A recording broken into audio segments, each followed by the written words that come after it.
자,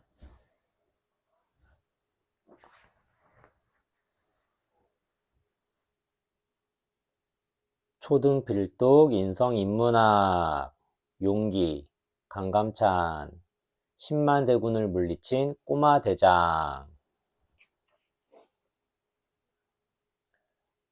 인문학 맛보기 강감찬 948년부터 1031년 고려 초기의 명장 외적으로부터 나라를 구한 강감찬 귀주대첩의 영웅으로 잘 알려진 강감찬은 거란의 침략을 귀주에서 막아내고 고려를 지켜낸 명재상이며 용기 넘치는 장군이었어요. 지금도 강감찬은 고구려의 을지문덕 장군, 조선시대의 이순신 장군과 함께 외적의 침입을 막고 나라를 지켜낸 한국의 3대 영웅으로 손꼽힌답니다.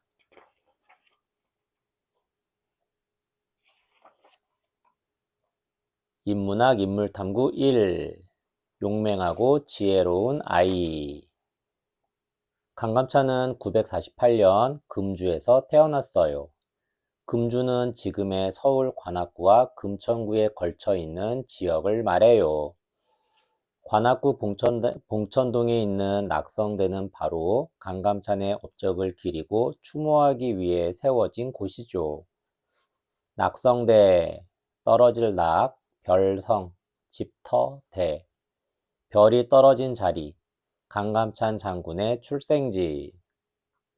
낙성대란 이름은 강감찬이 태어날 무렵의 설화에서 비롯되었어요. 어느 날 밤 어떤 사신 일행이 낙성대 근처를 지나다 커다란 별이 어느 집으로 떨어지는 것을 보았어요. 사신, 하여금사, 신하신, 나라의 명을 받아 외국에 사절로 가는 신하. 방금 큰 별이 떨어지는 걸 보았느냐? 사신이 하인들에게 물었어요. 보았습니다만 흔한 별똥별이 아닌가요? 그 별은 흔한 별이 아니다. 별이 떨어진 집에서 사내 아이가 태어났을 텐데 별의 전기를 받아 장차 영웅이 될 것이다. 하인은 그 말을 믿을 수가 없었어요. 설마요. 너희들은 속고만 살았느냐? 직접 가서 보자꾸나. 사신 일행은 별이 떨어진 집으로 향했어요. 그랬더니 사신의 말처럼 방금 태어난 사내아이의 우렁찬 울음소리가 대문 밖까지 들려왔어요. 대문, 큰 대, 문문, 큰 문, 집에서 주로 쓰이는 출입문. 이 아이가 바로 강감찬이에요. 감찬의 아버지 강궁진은 태조 왕건을 도와 고려를 건국하는 데 큰 공을 세운 인물이에요. 그런데 그는 늙어서까지 아들이 없어 속을 태우다가 뒤늦게 감찬을 얻게 되었어요. 누뚱이 감찬은 부모님의 지극한 사랑을 받으며 자랐어요. 하지만 강감찬은 또래에 비해 키가 작았고 얼굴도 볼품이 없었어요. 쟤는 귀족의 아들답지 않게 추남이네. 절에서야 장가나 들 수 있을까? 추남, 추할추, 사내남, 얼굴이 못생긴 사람.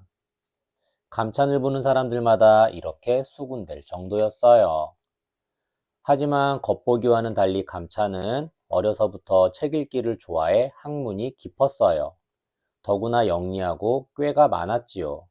그래서 전쟁놀이를 할 때면 늘 감찬이 대장을 맡았어요. 그러면 항상 백전백승을 거두었어요. 백전백승, 일백백, 싸움 전, 일백백, 이길 승, 싸울 때마다 모조리 이김.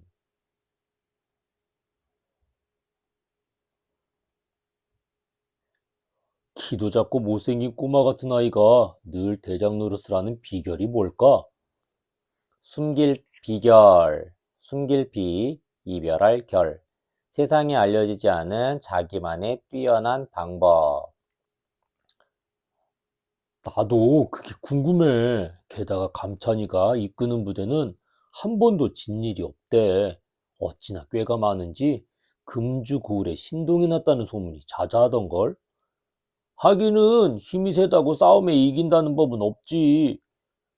그렇고 말고 힘도 좋아야겠지만 그보다는 얼마나 작전을 잘 짜는가가 더 중요하지. 맞네. 감찬이는 어른들도 당해내지 못할 만큼 영리해. 그래서 꼬마 대장이 아닌가? 하하하. 어른들은 감찬을 볼 때마다 이런 대화를 주고받았어요. 강감찬은 태조 왕건을 도운 공신의 아들이라 과거를 보지 않고도 벼슬을 얻을 수 있었어요. 공신, 공공, 신하신, 나라의 공로가 있는 신하. 하지만 그는 힘 안 들이고 벼슬을 얻는 것은 공평하지 않다고 생각했어요. 다른 사람들은 과거를 보려고 열심히 노력하여 벼슬을 얻는데 나만 공신의 아들이란 이유로 쉽게 벼슬을 얻을 순 없지. 이렇게 생각한 강감찬은 10여 년 동안 여러 곳을 떠돌며 여행했어요. 귀족의 아들이 겪어보지 못할 힘들고 굳은 일도 많이 해보았고 백성들이 사는 모습도 자세히 살펴보았어요. 그렇게 견문을 쌓은 뒤 고향으로 돌아와서는 책을 읽으며 조용히 지냈어요. 견문, 볼견, 들을문, 보고 들음, 보고 들어서 얻은 지식. 강감찬이 과거를 본 것은 36살 때였어요. 벌써 다 큰 자식들을 둔 강감찬이 뒤늦게 과거를 본다는 것은 조금 이상한 일이지요. 사실 그는 고려의 6대 임금인 성종이 왕위에 오르기 전만 해도 벼슬 자리에 관심이 없었어요. 왕위, 임금왕, 자리위, 임금의 자리. 고려를 창건한 태조 왕건이 세상을 떠난 뒤에 이런저런 일로 나라 안이 시끄러웠기 때문이에요. 그런데 성종이 왕위에 오른 뒤로는 나라가 안정되기 시작했어요. 뿐만 아니라 성종은 어질고 올곧은 성격으로 백성들의 존경을 받았어요. 성격, 성품성, 격식격, 개인이 가지는 고유한 자질이나 품성. 그래서 강감찬은 이때 새로운 결심을 했어요. 이제 나라가 어느 정도 안정되었으니 나 또한 보잘것없는 힘이지만 충정을 다해 나라를 위해 일해 보아야겠다. 주변 사람들도 강감찬이 가진 풍부한 지식과 반짝이는 지혜를 그냥 썩혀두기에는 아깝다고 했어요. 그러던 강감찬에게 마침내 벼슬을 얻을 기회가 왔어요. 성종이 즉위한 이듬해에 과거를 실시한다는 소식이 전해진 거예요. 즉위, 고측, 자리위, 임금의 자리에 오름. 드디어 때가 왔군. 하지만 내가 젊은이들과 실력을 겨루려면 잠시도 마음을 놓을 수 없겠지. 강감찬은 그날부터 더욱 열심히 책을 읽으며 과거를 준비했어요. 마침내 과거 시험을 본 강감찬은 초조하게 결과를 기다렸어요. 그런데 이게 웬일인가요? 고려에서 가장 똑똑한 젊은이들과 실력을 겨루고도 그는 당당히 장원급제를 했어요. 장원급제, 장할장, 으뜸원, 미칠급, 차례제, 과거 시험에서 갑과의 1등으로 뽑히는 것. 그렇게 열심히 공부하시더니 장원을 하셨군요. 그의 부인이 축하를 해주었어요. 강감찬은 처음에 양주 목사, 동경, 경주 유수 등을 지냈어요. 그는 지방관으로 백성들을 보살피는 일에 최선을 다했어요. 목사, 칠목, 하여금사, 각 지방을 다스리던 지방관. 그가 처음 양주 목사로 부임할 때의 일이에요. 부임, 나아갈 부, 맡길 임, 임명을 받아 근무할 곳으로 감. 그때 양주 백성들이 한마음으로 바라는 게 있었어요. 새 원님께선 제발 호랑이들을 없애 백성들이 안심하고 농사를 짓게 해주셔야 할 텐데. 지금은 멸종 위기를 맞았지만 옛날에는 우리나라의 산마다 호랑이가 많아 골치였어요. 호랑이한테 물려 죽거나 큰 피해를 입은 호환이 그칠 날이 없었어요. 징징거리며 우는 아이에게 저기 호랑이 온다. 하면 울음을 뚝 그쳤지요. 그만큼 호랑이는 우리 민족에게 무서운 짐승으로 여겨졌어요. 그래서 호랑이 사냥을 잘하는 사람에게는 나라에서 특별히 상을 내릴 정도였어요. 강감찬이 부임한 양주 주변은 북악산 등 높고 깊은 산들이 둘러싸여 있어서 호랑이들이 많았어요. 양주 백성들은 사냥도 잘하고 힘센 원님이 부임해 호랑이들을 멀리 쫓아내주는 게 소원이었어요. 하지만 막상 새 원님으로 부임한 강감찬을 보고는 한숨을 쉬었어요. 아이고, 무슨 원님이 저렇게 작고 못생겼나. 호랑이들이 더 들끓게 생겼군. 그러게 말이야. 저렇게 보잘것없이 생겼으니 호랑이들도 원님을 무시할 게 아닌가. 차라리 이 고을을 떠날까 봐. 백성들은 새로운 원님에게 걸었던 기대를 버렸어요. 기대, 기약할 기, 기다릴 때, 어떤 일이 이루어지기를 바라고 기다림. 하지만 그건 기우에 불과했어요. 기우, 나라 이름 기, 근심할 우, 쓸데없는 걱정. 강감찬이 부임하자마자 아전들이 보고했어요. 딸이 이 고을엔 큰 걱정거리가 있습니다. 강감찬이 아전들에게 물었어요. 무슨 걱정거리인가? 이 고을엔 호랑이가 많아 마음 놓고 농사를 지을 수 없고 가축도 기르지 못합니다. 더구나 경작지도 적어 다른 고을에 비해 소득이 적습니다. 그래서 다른 고을로 떠나는 백성들이 많습니다. 경작지, 밭갈경, 지을 착, 땅지, 농사를 지을 땅. 강감찬이 다시 물었어요. 그렇다면 호랑이를 없애고 농사 지을 땅을 늘리는 게 급한 일 아닌가? 그러하옵니다. 이튿날 강감찬은 고을 장정들을 모두 모았어요.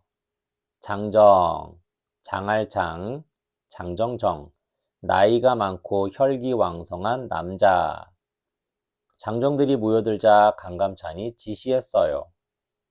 지금부터 마을마다 주변에 있는 나무들을 모조리 베어 먼 곳까지 훤히 볼 수 있게 하라. 장정들은 영문도 모른 채 새 원님이 시키는 대로 했어요. 얼마 후 양주 고을 전체가 한눈에 보일 만큼 넓어졌어요. 강감찬은 다시 사냥꾼들을 불러서 말했어요. 자네들은 호랑이가 먹이를 찾아 마을로 내려오면 보이는 대로 사냥해 주게. 사냥꾼들은 확 트인 벌판에서 마음껏 호랑이를 잡았어요. 그러다 보니 어느새 호랑이들이 자취를 감추었어요. 강감찬은 그렇게 호랑이들을 몰아낸 뒤 나무를 베고 난 넓은 땅을 일궈 농사를 짓게 했어요. 이처럼 강감찬이 호랑이도 없애고 농사지을 땅도 크게 넓혔으니 일석이조였지요. 일석이조. 한일, 돌석, 두이, 세조. 돌멩이 하나를 던져 두 마리의 새를 잡음. 이때부터 양주 백성들은 마음 놓고 농사를 지어 살림살이도 풍족해졌어요. 풍족, 풍년풍, 발족, 매우 넉넉하여 부족함이 없음. 그러자 다른 고을 사람들이 양주로 몰려와 인구도 꽤 늘어났어요. 사냥 잘하고 기운센 원님들도 못한 일을 이번에 오신 원님께서 쉽게 해낼 줄을 누가 알았겠나? 그러니까 사람은 겉만 봐선 모른다니까. 꼬마처럼 작고 못생긴 우리 원님께서 그토록 영리하실 줄이야.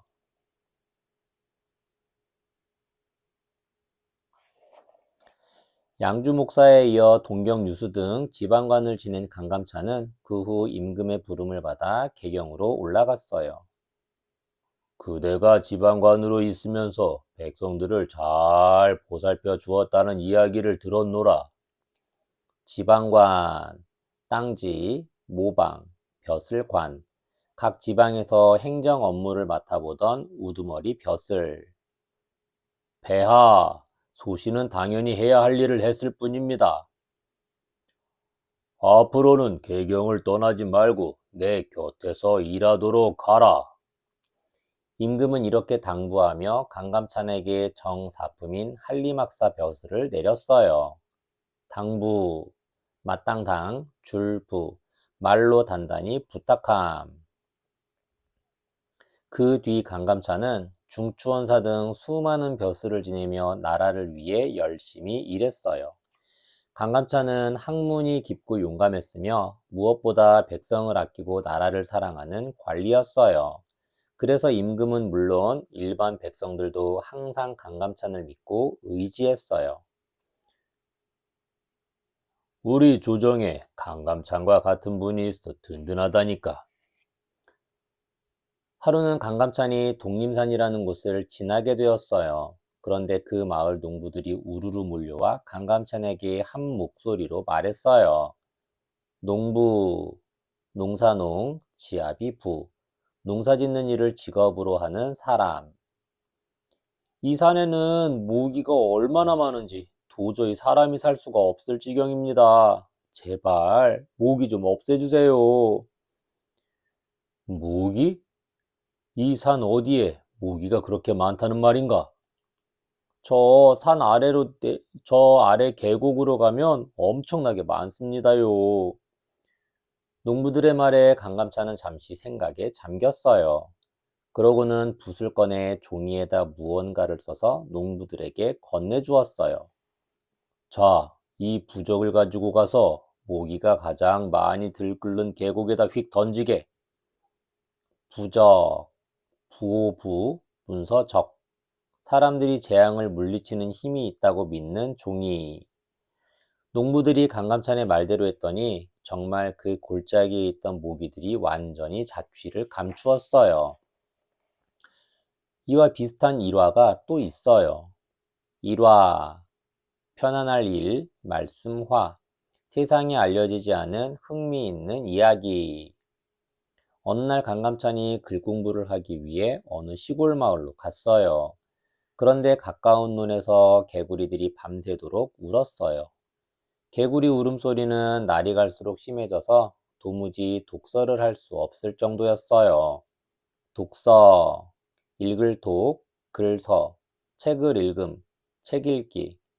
강감찬은 더 이상 참지 못하고 논으로 가서 버럭 소리를 질렀어요. 이놈들, 울더라도 사흘에 한 번씩만 울어라. 그랬더니 이게 웬일인가요? 개구리들이 정말 사흘에 한 번씩만 울었어요. 덕분에 강감찬은 마음 놓고 글 공부를 할 수 있었지요. 강감찬은 신통한 힘으로 오랑캐 나라인 거란에서 보낸 자객을 붙잡은 적도 있어요. 자객, 찌를 자, 손객, 사람을 몰래 죽이는 일을 하는 사람. 하루는 강감찬이 상독림이라는 곳으로 소풍을 가서 가을 경치를 즐기고 있었어요. 소풍, 논일소, 바람풍, 자연과 유적지를 구경하기 위해 야외로 다녀오는 일. 그런데 그때 강감찬은 무슨 소리를 듣고는 하인에게 물었어요. 억쇠야, 저게 어디서 나는 소리 같으냐? 예? 무슨 소리를 말씀하시는지요? 쇳내에겐 아무 소리도 안 들리는 뎁쇼? 답답한 녀석 같으니라고. 너는 얼른 마을로 달려가 장정 10명을 데리고 와서 저쪽 고개로 가거라. 그곳에 낯선 2명이 있을 테니 무조건 잡아오너라. 얼마 후 억새는 강감찬이 시키는 대로 낯선 산의 둘을 붙잡아 왔어요. 강감찬이 그자들에게 물었어요. 내 놈들이 거란에서 날 죽이러 온 자객들이지? 자객들은 깜짝 놀라 살려달라고 싹싹 빌었어요. 강감찬은 비록 키가 작고 못생겼지만 외모에서 남다른 기품이 느껴졌어요. 한 번은 이런 일이 있었어요. 어느 날 강감찬은 송나라 사신을 영접할 일이 생겼어요. 영접, 맞을령, 이을접, 손님을 맞아서 접대함. 그때 강감찬이 하인에게 이렇게 말했어요. 넌 키도 큰데다 인물도 훤하게 생겼으니 나 대신 사신을 대접해 보아라. 과연 사신이 날 알아볼지 궁금하구나. 하인은 강감찬의 지시대로 했어요. 어서 오십시오. 제가 바로 강감찬입니다. 그런데 송나라 사신은 그 하인을 거들떠보지도 않고 작고 볼품없는 강감찬에게 가서 인사를 했어요. 인사, 사람인 일사. 사람을 만났을 때 안부를 묻거나 공경하여 이해를 표함. 이처럼 강감찬은 작고 못생겼지만 사람들을 이끄는 힘이 있었어요. 뿐만 아니라 마음이 넓고 대범해서 늘 많은 이들의 존경을 받았어요. 인문학 인물탐구 2. 귀주대첩으로 나라를 구하다. 강감찬이 활약하던 때에 고려는 무척 어려운 처지였어요. 거란이 고려를 자주 침략했기 때문이에요. 그 무렵 우리나라의 북쪽 영토는 지금보다 작았어요. 고구려 때만 해도 굉장히 넓었는데 여러 오랑캐들의 공격을 받아 줄어든 거예요. 오랑캐들은 고구려 땅을 자기들이 가로챈 것도 모자라 고려마저 빼앗으려고 했어요. 그 뒤 서희라는 고려의 외교관이 거란이 지배하던 압록강 동쪽의 6고을을 얻게 되었어요. 훗날 강동 육주라고 불리게 된 중요한 지역이었지요. 서희는 거란과 전쟁을 하지 않고도 잘 설득시켜 우리 영토를 넓힌 거예요. 설득, 말씀설, 얻을 득, 여러 가지로 설명해서 납득시킴. 하지만 세상에는 공짜는 없지요. 거란은 그냥 강동 육주를 내준 게 아니라 몇 가지 조건을 달았어요. 첫째는 송나라와 관계를 끊을 것, 둘째는 고려가 거란의 연호를 쓸 것, 셋째는 고려의 국왕이 거란의 황제를 찾아가 항복 선언을 할 것 등이었어요.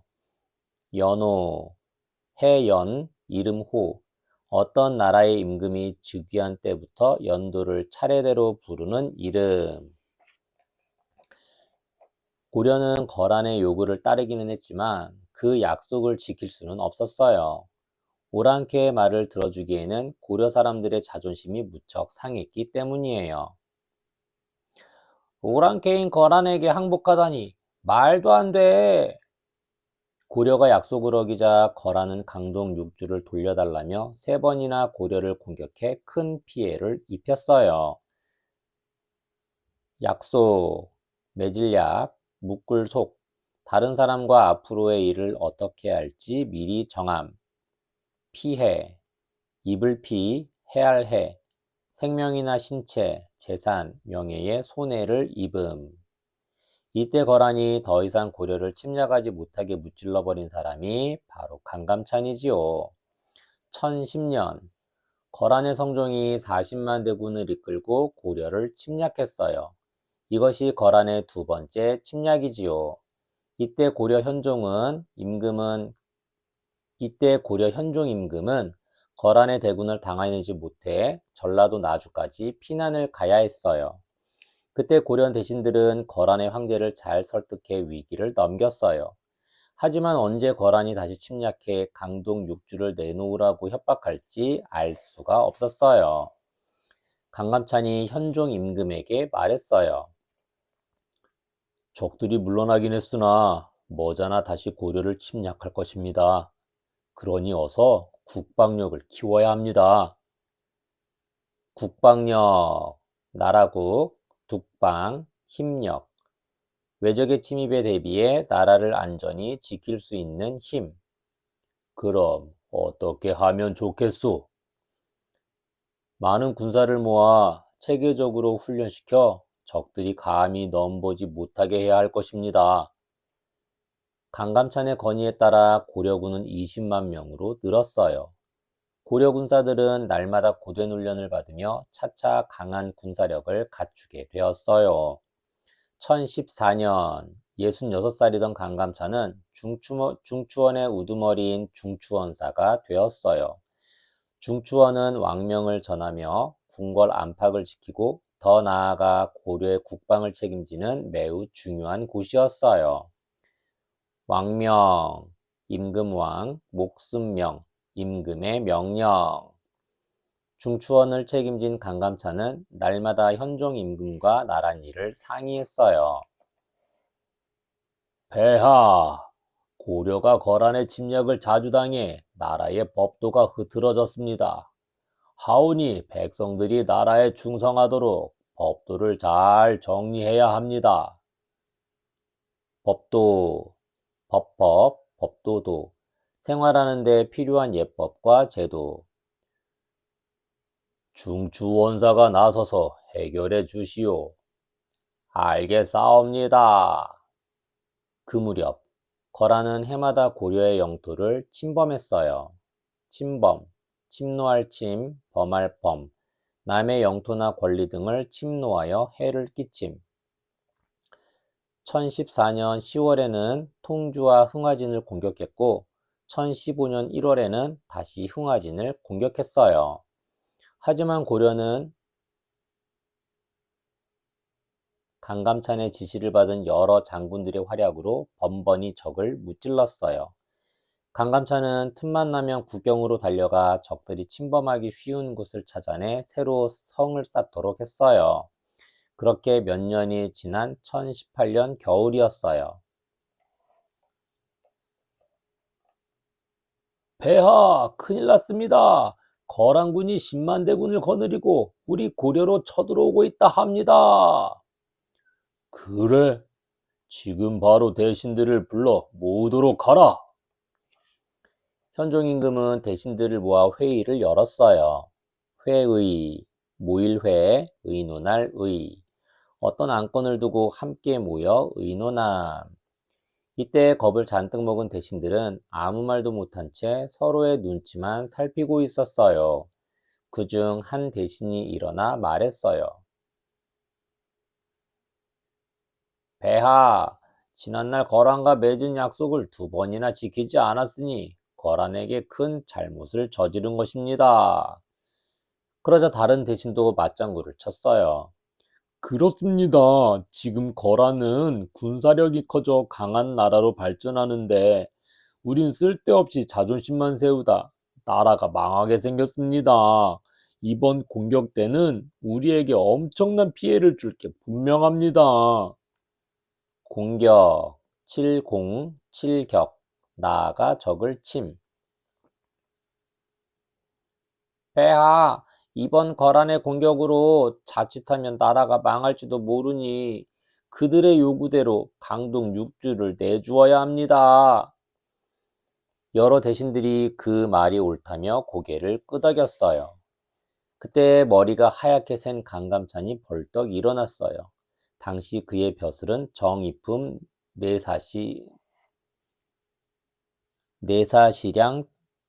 내사시랑 평장사였어요. 어림없는 소리 마시오. 우리에게 강동 6주가 얼마나 중요한데 그까짓 오랑캐들에게 내준단 말이오. 순간 찬물을 끼얹은 것처럼 조용해졌어요. 그렇다면 평장사는 어떻게 할 생각이오? 현종이 강감찬에게 물었어요. 제가 비록 문신이지만 당장 출정하여 오랑캐들을 모조리 무찌르겠습니다. 폐하! 출정, 날출, 칠정, 군사를 보내어 정벌함. 이때 거란에게 항복하자고 주장하던 대신이 물었어요.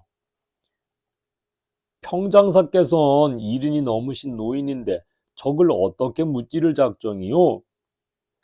나는 일찍이 갖가지 병법을 익혀왔으며 군사를 지휘하는 것 또한 무관들 못지 않소.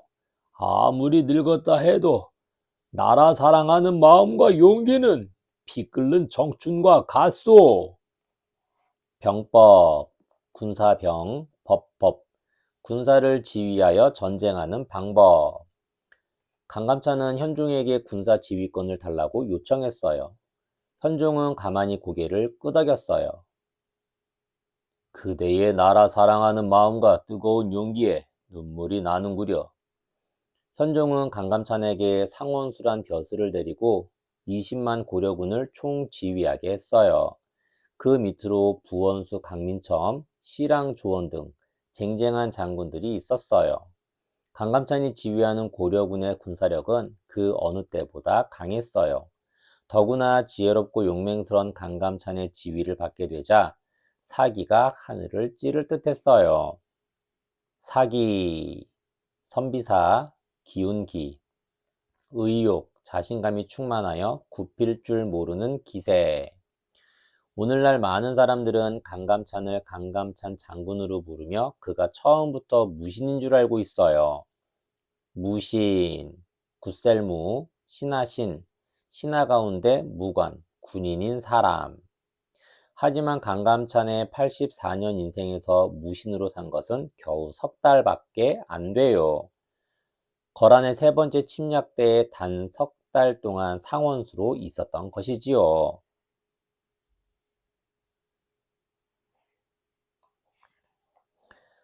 조선시대의 이순신 장군은 처음부터 문과시험에 합격한 뒤 장교가 되었어요.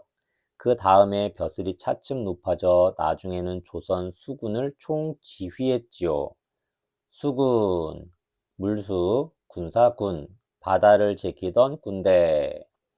그런데 고려 때의 문신이던 강감찬은 어떻게 군사들을 지휘하게 되었을까요? 고려 때 무신들의 품계는 산품이 최고였어요. 품계, 물건품, 섬돌개, 옛 벼슬아치의 등급.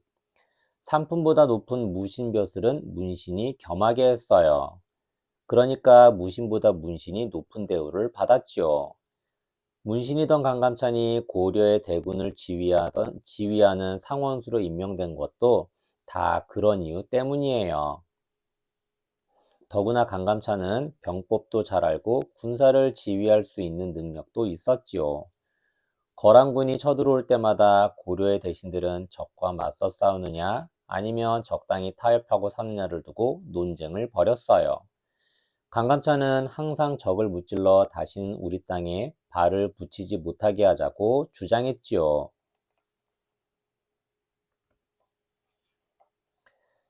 그 당시 강감찬처럼 용기를 내는 건 쉬운 일이 아니었어요. 거란군은 대평원을 누비고 다니며 말타기와 활쏘기로 단련된 강한 군대였어요. 대평원, 큰대, 평평할 평, 근원원, 넓고 평평하며 넓은 들.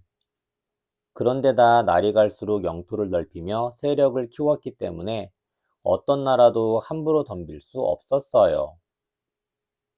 세력, 형세세, 힘력, 권력이나 기세의 힘. 그런 때에 강감찬이 용기 있게 나서서 적을 무찌르자며 앞장섰던 거예요. 상원수가 된 강감찬은 직접 군사들을 이끌고 평안도의 안주 지역으로 이동했어요. 그곳에서 적의 10만 대군을 기다릴 생각이었지요. 이번에야말로 오랑캐들이 우리 고려를 다시는 넘보지 못하도록 혼내주겠다. 고려의 군사들이여, 나와 함께 고려군이 얼마나 용맹스러운지 보여주도록 하자.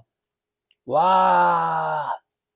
군사들이 산이 떠나갈 듯 함성을 질렀어요. 얼마 후 거란의 소배합이 이끄는 10만 대군이 압록강을 건넜다는 소식이 전해졌어요. 소식, 사라질 소, 쉴식, 멀리 떨어진 사람의 사정을 알리는 말이나 글. 소배합은 거란의 1차 침략 때 거란군을 총지휘했던 인물이에요. 그래서 고려의 지리를 잘 알고 있었지요. 그는 고려의 군사력이 전처럼 형편없을 거라고 생각했어요. 군사력, 군사군, 일사, 힘력, 병력이나 무기, 경제력 등 전쟁을 치를 수 있는 능력. 고려가 몇 년 새에 몰라보게 강한 나라가 되었다는 걸 꿈에도 몰랐던 거예요. 강감찬이 장군들과 작전 회의를 열었어요. 소배합은 틀림없이 흥화진 쪽으로 올 것이네. 하지만 그곳 지형이 워낙 험하니 애도라서 남쪽으로 진격할 것이고, 그러자면 삼교천을 반드시 지나야겠지. 그렇습니다, 상원수. 좋아. 우리 고려 군사들을 흥화진으로 이동시키게. 그곳에서 적들을 곤줄내야겠어. 강감찬의 명대로 고려 군사들은 흥화진으로 이동했어요. 흥화진은 강동 육주 가운데 가장 북쪽에 있어 압록강과 가까운 곳인데 지형이 가파르고 위험했어요. 지형, 땅지, 모양형, 땅의 생김새나 형세.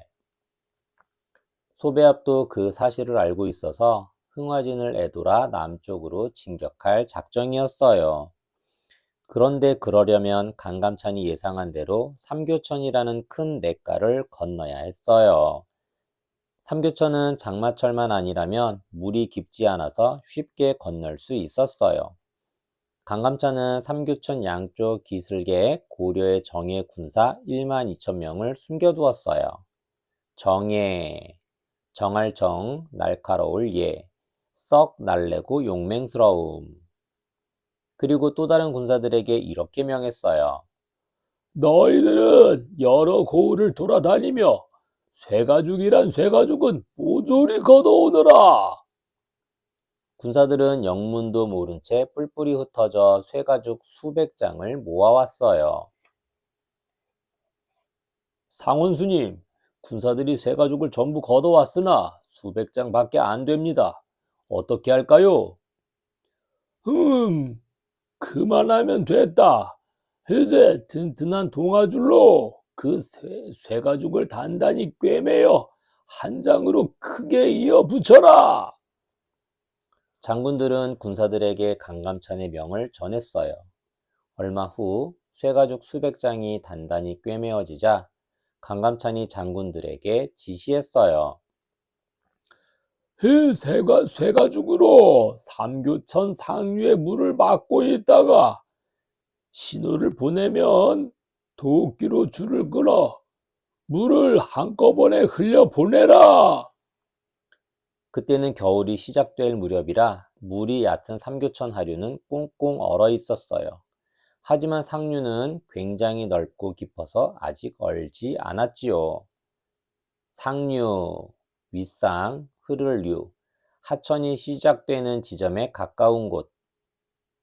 고려 군사들이 적을 공격할 모든 준비를 마치고 며칠 지나서였어요. 준비, 준할준, 갖출비, 미리 마련하여 갖춤. 거란의 대군이 뭣도 모르고 삼교천에 이르렀어요. 소배압이 군사들을 향해 외쳤어요. 여긴 물이 얕은 데다 얼어서 평지나 다름없다. 어서 건너가 고려 임금의 항복을 받아내자. 항복, 항복할 항, 엎드릴 복, 적이나 상대편의 힘에 눌려 굴복함. 신이 난 거란군은 콧노래를 불러가며 삼교천을 건너기 시작했어요. 앞에선 군사들이 강을 거의 건넜을 때였어요. 적의 움직임을 감시하던 강감찬이 소리쳤어요.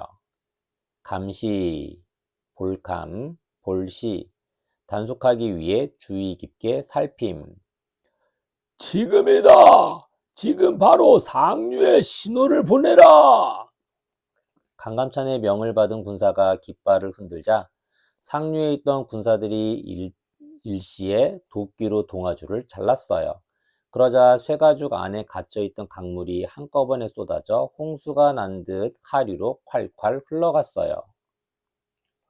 어이쿠, 한겨울에 웬 물난리냐? 삼교천을 건너던 거란 군사들은 저마다 살려달라고 아우성쳤어요. 바로 그때 삼교천 양쪽 기슭에 매복해 있던 고려의 정예병들이 거란군에게 빗발치듯 활을 쏘았어요. 매복, 무들매, 엎드릴 복, 상대를 감시하거나 공격하려고 은밀한 곳에 숨어 있음. 삼교천에서 겨우 살아남은 거란군은 이렇다 할 반격도 못한 채 화살에 맞아 픽픽 쓰러졌어요. 이렇게 뜻밖의 공격을 당한 거란군은 큰 피해를 입었어요. 그렇지만 아직 살아있는 군사도 꽤 많았어요. 소배합은 전열을 가다듬고 부하들을 다그쳤어요. 전열, 싸움 전 벌일 열, 전쟁에 참가하는 부대의 대열. 고려의 항복을 받아내지 못하면 황제 폐하는 나를 죽일 것이다. 그럴 바에야 끝까지 싸우다 죽겠다. 당장 개경으로 달려가 고려 궁궐을 치자. 진격하라. 하지만 거란군 앞에는 항상 강감찬이 있었어요. 강감찬은 이미 얼마 전에 부하장수 김종현에게 명령을 내려놓았어요. 그에게 군사 1만 명을 줄 테니 지금 바로 달려가 개경과 궁궐을 철저히 지켜라. 이렇게 미리 준비해 놓았던 터라 결국 소배합은 고려군에게 계속 패배한 채 철수를 결정할 수밖에 없었어요.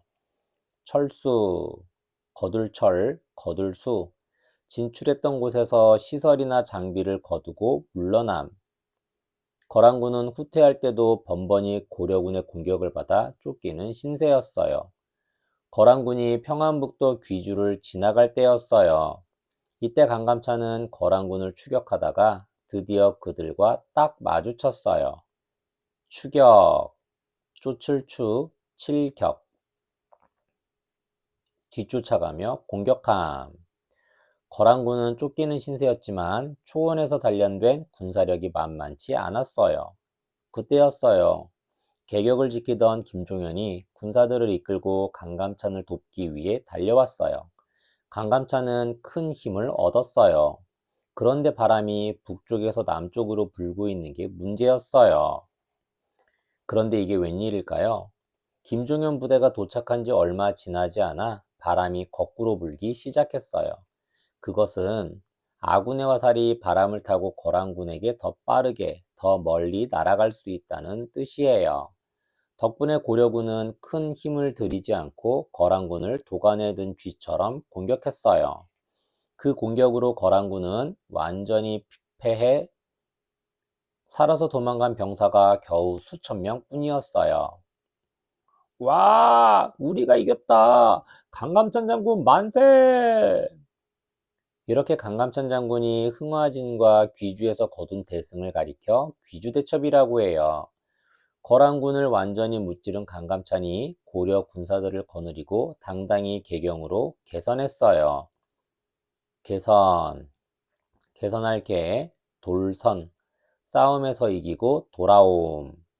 그러자 현종 임금이 직접 마중을 나와 강감찬과 군사들을 환영해 주었어요.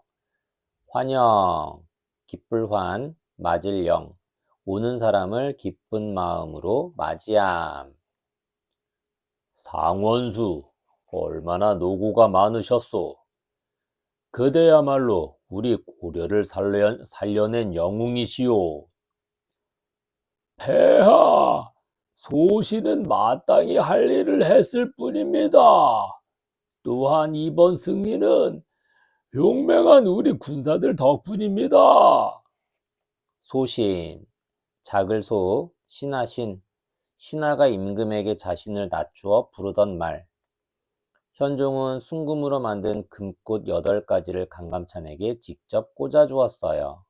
그리고 높은 벼슬과 넓은 땅을 상으로 내렸어요. 이때 강감찬이 말했어요. 폐하, 소신에게 한 가지 청이 있습니다.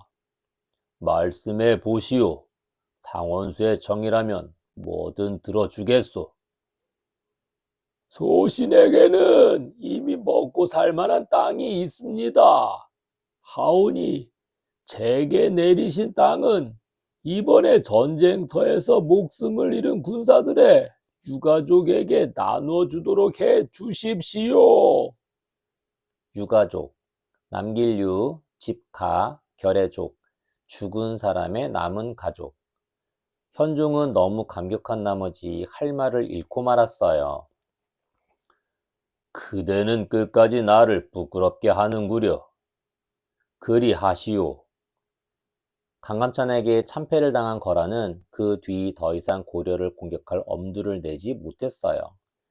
그때부터 고려는 100년이 넘도록 어떤 나라의 침략도 받지 않고 평화로운 시대를 누렸어요. 거란과의 전쟁이 끝난 뒤 강감찬이 임금에게 말했어요. 폐하, 이 몸이 늙어 더 이상 국정을 볼 수 없습니다. 고향으로 돌아가 편히 쉬게 해 주십시오. 국정, 나라국, 정사정, 나라를 다스리고 운영하는 일. 하지만 현종은 그에게 중요한 벼슬을 자꾸 내렸어요. 곁에 두고 나랏일을 상의하기 위해서였지요. 그 때문에 강감찬은 83살까지 문화시중, 국무총리 같은 벼슬을 지내다 결국 84살에 세상을 떠났어요. 지금 강감찬 장군의 무덤은 충청북도 청원군에 있어요. 그 옆에는 그의 업적을 기리는 충현사라는 사당이 세워져 있답니다. 사당, 사당사, 집당, 조상의 위패를 모셔놓은 집. 또 다른 인성다지기 1. 슬기지, 날랠용, 겸할겸, 갖출비. 지용겸비. 지혜와 용기를 함께 갖췄다는 뜻으로 어려운 나라를 구해낸 용맹하고도 지혜로운 영웅을 가리킬 때 많이 쓰는 말이에요. 지용겸비. 지용겸비란 지혜와 용기를 함께 갖추었다는 뜻입니다. 흔히 적과 싸워 큰 승리를 했거나 많은 이들의 존경을 받는 지휘관을 소개할 때 지용을 겸비했다는 표현을 많이 써요. 세계적인 명문구단의 축구감독이나 야구감독들도 지용을 겸비한 지도자라고 소개할 때가 많지요. 사실 세계적으로 알려진 전쟁 영웅은 거의 모두 지용을 두루 갖춘 사람이라고 할 수 있어요. 적과 싸울 때 무턱대고 자기 힘만 믿고 덤비다가는 백전백패하기 십상이지요. 중국의 역사소설 삼국지에 등장하는 인물 중에도 지혜와 용기를 두루 갖춘 사람은 수두룩하답니다. 옛날 우리 조상들은 큰 사람이 되려면 문무를 겸비해야 한다고 강조했어요. 이것도 지용 겸비와 같은 말이에요. 학문을 닦아 얻는 것이 지혜이고 무술을 연마하여 얻는 것이 용기이지요. 여러분도 공부와 운동을 따로 생각하지 말고 둘 다 잘하는 씩씩하고 지혜로운 어린이가 되도록 하세요. 또 다른 인성 다지기 2. 부릅들진, 눈목, 베풀장, 쓸개담, 진목, 장담. 눈을 부릅뜨고 담대하게 용기를 낸다는 뜻으로 대단한 용기, 즉 큰 용기를 낸다는 말이에요. 진목장담. 진목장담이란 대단히 용기를 내는 것을 일컫는 말입니다. 옛날 중국 진나라 말기에 나라가 어수선해져 백성들이 살기 힘들어지자 진승이란 사람이 반란을 계획했어요. 진승은 먼저 세상에 헛소문을 퍼뜨렸어요. 부하를 여우로 변장시켜 산속에서 불을 피워넣고 초나라가 크게 일어나 진승이 왕이 된다고 외치게 했어요. 그런가 하면 물고기 뱃속에 진승왕이란 글씨가 적힌 비단을 넣어두고 그 물고기를 사먹은 사람들이 저절로 소문을 내게 했어요. 그런 후에 그가 반란을 일으키자 사람들이 구름처럼 모여들어 정말 진나라를 뒤엎을 기세였어요. 이때 장의와 진여라는 사내가 진승에게 찾아와 말했어요. 장군께선 두 눈을 부릅뜨고 담대한 용기로 진나라에 항거한 영웅입니다. 저희들도 부하로 써주십시오. 바로 여기에서 진목장담이란 말이 생겼어요. 무서운 진나라를 상대로 큰 용기를 냈다는 뜻이지요. 훗날 진승의 반란군은 성공하지 못했지만 진승은 혁명가로 평가되고 있어요. 진승 때문에 힘이 약해진 진나라는 새로 등장한 여러 영웅들에 의해 결국 멸망하고 말았답니다.